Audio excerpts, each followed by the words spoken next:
J'ai appris avec l'âge que les objets ont des loyautés secrètes. Une chaise garde la forme du premier dos qui s'y est reposé. Une tasse se souvient du geste qui la posait sans bruit. Une voiture, surtout, se souvient de la main qui tourne la clé avec reconnaissance. Ma vieille voiture connaissait mon nom. Elle le reconnaissait dans la façon dont je fredonnais avant de démarrer. Dans le coup d'œil que je jetais au rétro pour y voir non pas la rue, mais l'année écoulée. C'était une petite citadine bleue. Rien d'extraordinaire. La peinture écaillée sur l'aile gauche à cause d'un caddie téméraire. Elle avait traversé avec moi des marchés, des visites au foyer des hirondelles, des retours tardifs avec un plat couvert encore chaud sur le siège passager. Quand mon mari est mort, c'est elle qui m'a ramené de l'hôpital sans poser de questions. Alors oui, j'avais de l'affection pour un lump de métal qui, aux yeux dépressés, n'était qu'une machine périmée. Ce matin-là, j'ai pris mon sac, mon carnet, mes clés. La clé de la voiture s'y heurtait toujours à celle de la cave. C'était leur manière à elles de se dire bonjour. J'ai enfilé mon manteau, j'ai pris une pomme les trajets demandent une petite douceur croquante et je suis descendue. Dans la cour, il y avait la place vide. Je n'ai pas tout de suite compris. L'air était net, un de ces lundés rendus pointus par le froid. La place où ma voiture se tenait habituellement me regardait nue. Pendant une seconde, j'ai pensé aux fourrières, à un panneau interdit que je n'aurais pas vu, à un oubli. J'ai regardé à gauche, à droite, comme on cherche un enfant qui se cache mal. Rien. Alors j'ai remonté. Mes genoux ne montent plus aussi vite que ma colère, mais on a trouvé un compromis. Le téléphone sonnait déjà. Un appel de mon fils. « Maman !» Paul, 52 ans.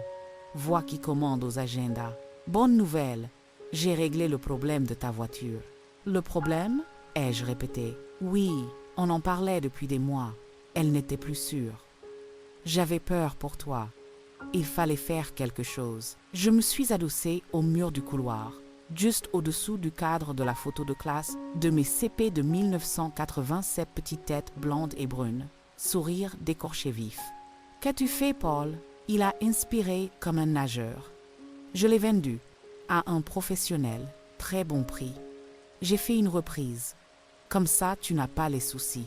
Et son ton s'est fait lumineux, comme s'il annonçait une fête. J'ai pris une voiture neuve, fantastique, pour toi. Enfin, pour nous tous, quoi. On verra. Elle est chez le concessionnaire. On la récupère mercredi. Il a ajouté vite, pressentant ma phrase. Je sais, tu aurais aimé qu'on en parle. Mais là, vraiment, c'était plus simple. Et puis, il a terminé par ce mot qui défigure l'amour. Logique. Je me suis entendu dire, très calmement, « Tu as vendu ma voiture sans me demander. » Maman, c'était dangereux. Tu n'imagines pas. Les freins, la direction, les pneus. Les pneus ont 6 mois, ai-je dit. La direction, c'est la mienne. Les freins, je sais les apprivoiser. Et ce n'est pas une logique que tu as choisie. C'est une place, la mienne. Il a soupiré, a changé de trottoir dans sa phrase.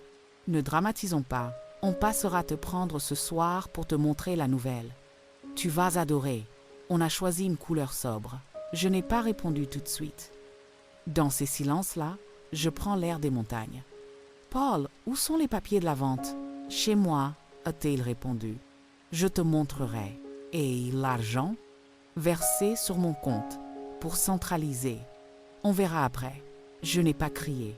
Les cris font entrer la bataille dans la gorge et on n'y respire plus. Très bien, ai-je dit. Alors je te verrai ce soir. J'ai raccroché. J'ai posé ma paume contre la porte d'entrée, comme on pose une main sur le front d'un enfant malade. On va te ramener ton souffle, ai-je dit à la maison, qui n'avait rien demandé. Puis j'ai appelé Yvette. Il a vendu, ai-je dit. Sans mandat? A-t-elle demandé. Voix de femme qui place chaque brique de la phrase à un bon endroit. Sans mandat, sans clé qu'il m'ait demandé. Du moins, il en avait un doublé, que j'avais laissé un temps où je pensais qu'aider ne mangeait pas la dignité. D'accord, on respire. Je l'entendais tourner des pages. L'odeur d'orange du cabinet me revenait. Son bureau couleur de pluie. La carte grise est à votre nom seul? Oui. Carte grise à votre nom seul. Vente sans mandat. C'est irrégulier. Mais le véhicule est parti.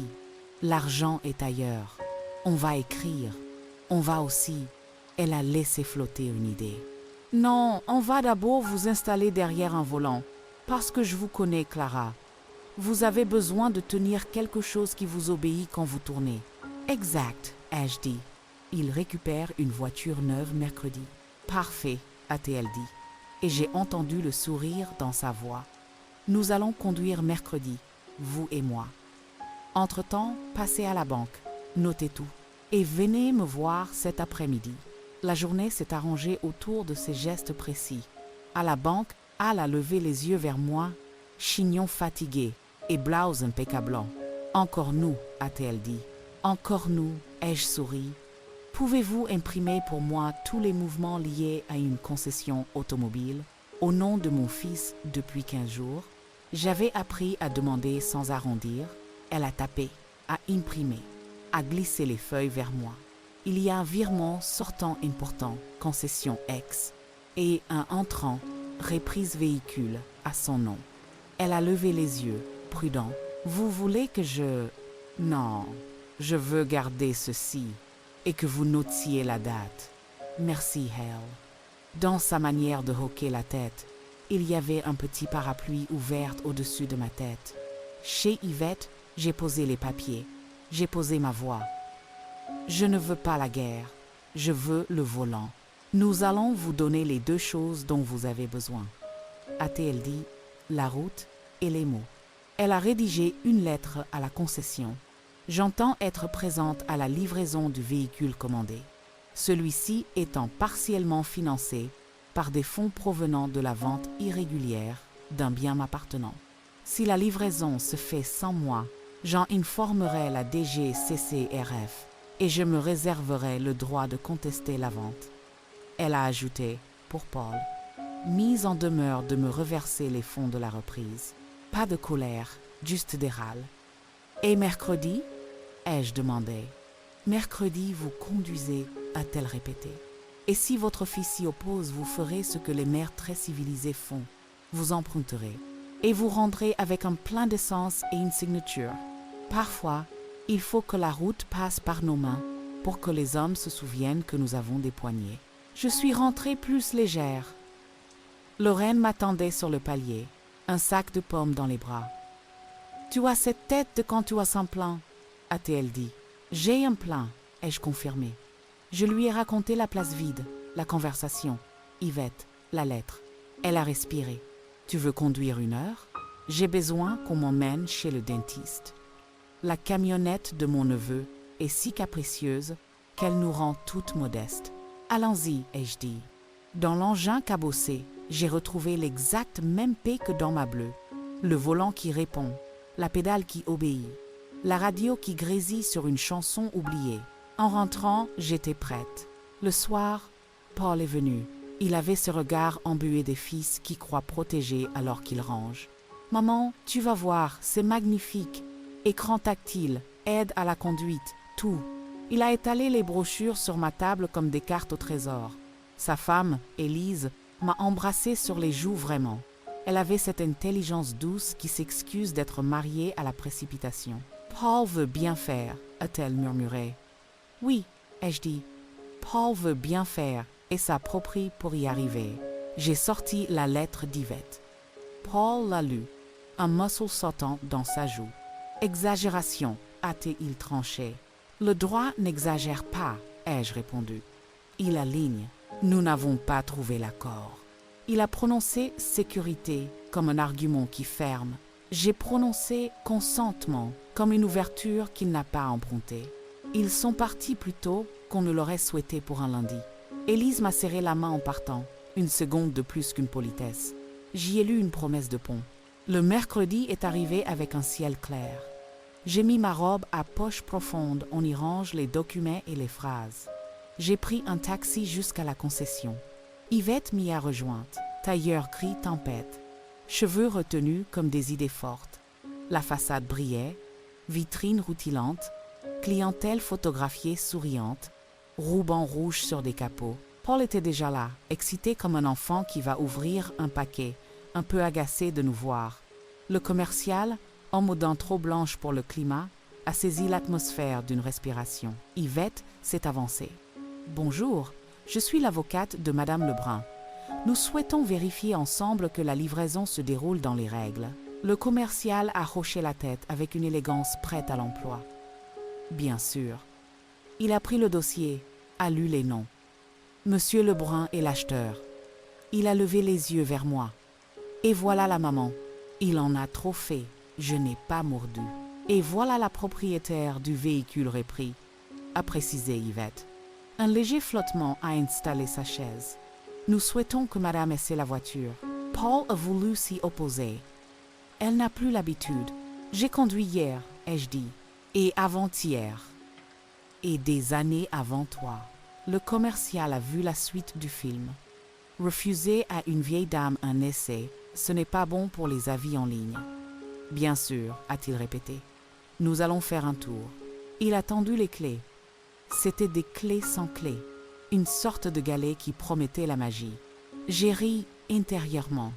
La technologie a parfois le toupet de se croire plus forte que les mains. Je me suis installée. Le siège sentait la salle d'attente neuve. J'ai réglé les rétros, plus par habitude que par nécessité. Paul a pris place à l'arrière, Yvette devant, le commercial à côté de moi, nerveux d'une nervosité d'assurance. Alors, on appuie ici, on maintient « oui, parfait ». Le moteur a chuchoté. Les nouvelles voitures parlent bas, persuadées qu'elles nous civiliseront. J'ai grandi avec des moteurs francs-parleurs. Je n'ai peur d'aucune langue. Sur le parking, j'ai testé le frein, l'accélération. J'ai pris la route. La concession donnait sur une nationale qui, plus loin, s'adoucissait en départementale. Les arbres tournaient leurs dernières feuilles, comme des pages qu'ils ne reliraient pas. Nous avons roulé. Le commercial parlait, je l'écoutais à demi. J'écoutais surtout la manière dont la voiture s'inscrivait dans le monde. Elle tenait la route comme une étagère bien fixée. Elle obéissait au volant avec une docilité rassurante. Elle avait ce petit décalage propre aux choses neuves. Elle minimise l'effort et l'on s'en méfie. Puis on s'y fait. Puis on oublie que l'effort nous musclait. « Très bien », a dit Yvette, d'un ton clinique après quelques kilomètres. « Clara ?»« Très bien », ai-je répondu. « Nous allons prendre à droite. » J'ai mis le clignotant. La route a quitté ses commerces, a choisi des champs. « Où vas-tu » Paul a demandé, sur le ton d'un fils qui redevient père trop vite. « Conduire », ai-je dit. « Tu t'y habitues. » Nous avons roulé 10 minutes en silence. Le commercial, à un moment, a tenté une politesse. « Vous conduisez depuis longtemps, depuis l'année où j'ai appris à dire non au directeur qui m'appelait ma petite en salle des maîtres, ai-je dit. Ça fait un moteur. Au bout de la route, un petit lac s'ouvrait, miroir parfaitement indifférent à nos affaires. J'ai garé la voiture sur un parking de gravier, à l'ombre d'un chêne. Yvette m'a jeté un regard. « Tu sais ce que tu fais ?» Je lui ai renvoyé le même. Toujours. Je me suis tournée vers Paul. « Tu as vendu ma voiture sans demander. Tu as centralisé l'argent. Tu as décidé pour mon corps. Alors aujourd'hui, je décide de mon trajet. J'ai coupé le moteur. Je vais prendre cette voiture-là. Je vais conduire une heure, seule. Je te la rendrai avec le plein. Pendant ce temps, tu vas aller à la banque avec Yvette et faire le virement de la reprise sur mon compte. Et tu vas signer ce papier qui dit que, désormais, tout ce qui me concerne se décide avec moi. » Son visage a cherché un endroit pour abriter ses habitudes. Il n'en a pas trouvé. C'est du vol, a-t-il tenté, pathétique comme un enfant qui crie au loup pour un bonbon. « Non, » a dit Yvette, posée. « C'est un prêt sous contrainte morale. Et juridiquement, vous préférez ça à une plainte. Dist in pride. » Il s'est tu longtemps. Je l'aimais assez pour attendre. Élise aurait dit quelque chose de rond, de lycée, de diplomate. Lui, il a choisi la pente. Tu ne sais même pas recharger un téléphone quand il te dit 1%. Et tu veux conduire seule une voiture pareille? Oui, ai-je dit. Je sais demander mon chemin. Arrêter sur un bas-côté si j'ai peur. Reposer mes mains s'il faut. Je sais ce qui m'appartient. Aujourd'hui, j'ai besoin de conduire pour ramener ma main sur ce qui me revient. » Il a regardé le lac, puis Yvette, puis moi. Il a hoché la tête, un geste qui ressemblait à un renoncement, encore maladroit. « 1 heure » a-t-il dit. « 1 heure » ai-je répété. Yvette a sorti son stylo. « Et le virement, maintenant. » Paul a appelé sa banque. Elle a fait son travail de parapluie. Tout s'est aligné comme des chaises sous une table qu'on remet à sa place. Quand Yvette m'a montré la confirmation, j'ai senti dans mon ventre une paix qui ne vient pas du moteur. Ils sont repartis dans la voiture d'Yvette. J'ai gardé la nouvelle, seule avec le chêne et le lac. J'ai pris la route comme on prend un cahier neuf.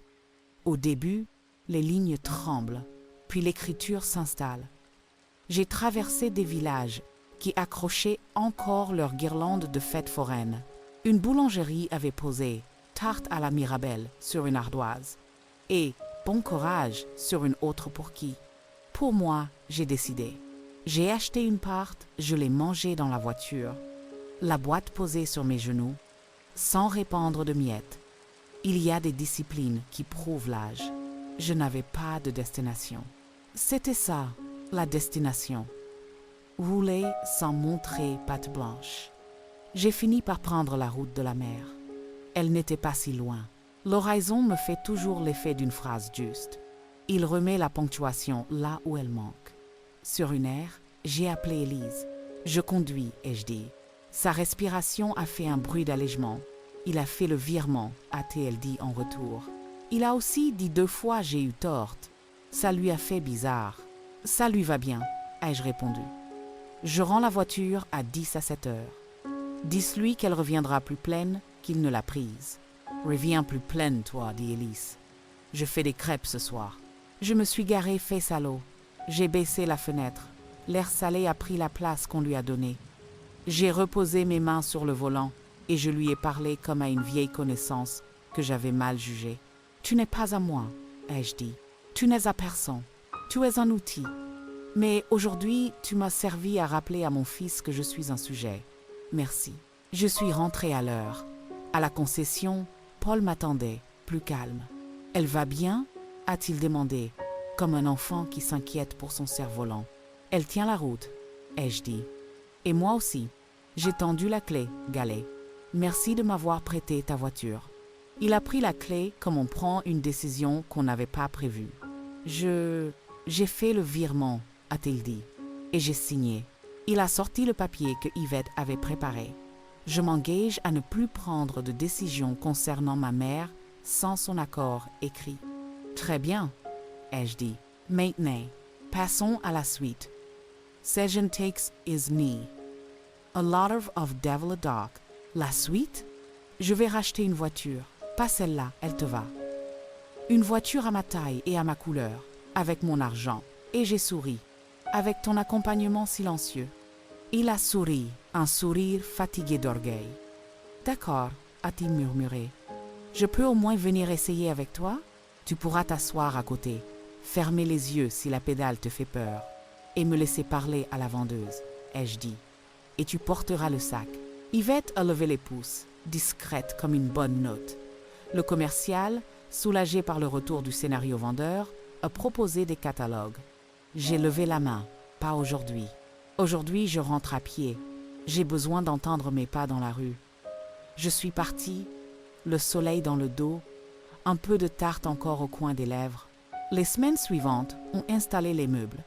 J'ai trouvé une occasion pas neuve, pas tape à l'œil, propre, honnête. Un garagiste avec des mains tachées d'huile et des yeux de bibliothécaire m'a vendu le modèle d'une cliente qui partait pour le Maroc. Elle s'en est occupée comme d'un chat, a-t-il dit. J'ai signé de ma propre main. J'ai collé sur le pare-soleil un petit ruban bleu pour moi, pas pour la mode. Paul a fait le premier plan, en silence. Il a posé sa main sur le capot, a dit « Elle te ressemble ». J'ai répondu « Merci d'avoir appris à me regarder ». Il y a eu des rechutes, bien sûr. Les habitudes ont des os solides. Un jour, il a commencé une phrase par « Tu devrais ». Je l'ai interrompu d'un doigt levé. « Je pourrais, je déciderais ». Il a hoché la tête, s'est repris. Un autre soir, Il m'a appelé pour me proposer d'aller me chercher. La route est longue. J'ai dit justement, j'en avais envie. Élise a continué d'être un pont.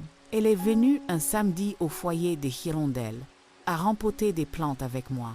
Je comprends mieux, a-t-elle dit, les mains noircies, la bouche propre. On croit aimer quand on orange. On aime vraiment quand on soutient. Nous avons ri, pas d'un rire qui se moque, d'un rire qui installe. Parfois, je revois la place vide ce matin-là. Elle me fait moins mal. Elle me rappelle ce trou que font les décisions prises sans nous et la forme exacte du geste à faire pour le combler. Sortir, écrire, conduire. Mon cahier jaune garde une ligne de cette histoire. Mon fils a vendu ma voiture sans demander. J'ai rendu ce qu'il me devait et j'ai conduit loin de sa logique, jusque dans mon consentement. Hier, je suis allée à la mer à nouveau. J'ai pris la petite départementale qui traverse les pommiers. J'ai acheté en route 2 tartelettes pour Lorraine. Quand je suis rentrée, elle m'attendait sur le palier, fleur de pensée sur le tablier. Alors, a-t-elle demandé. Alors, ai-je dit, je ne suis pas devenue propriétaire du monde, juste ma direction. Elle a hoché la tête. C'est suffisant pour aujourd'hui. Demain, tu me conduiras peu. Être au marché. Je te conduirai si tu achètes les pommes, a-t-elle négocié. Nous avons ri. J'ai posé la clé sur la table, puis je l'ai reprise pour la remettre dans mon sac. Les objets ont des loyautés, c'est vrai, mais ils aiment qu'on les emmène.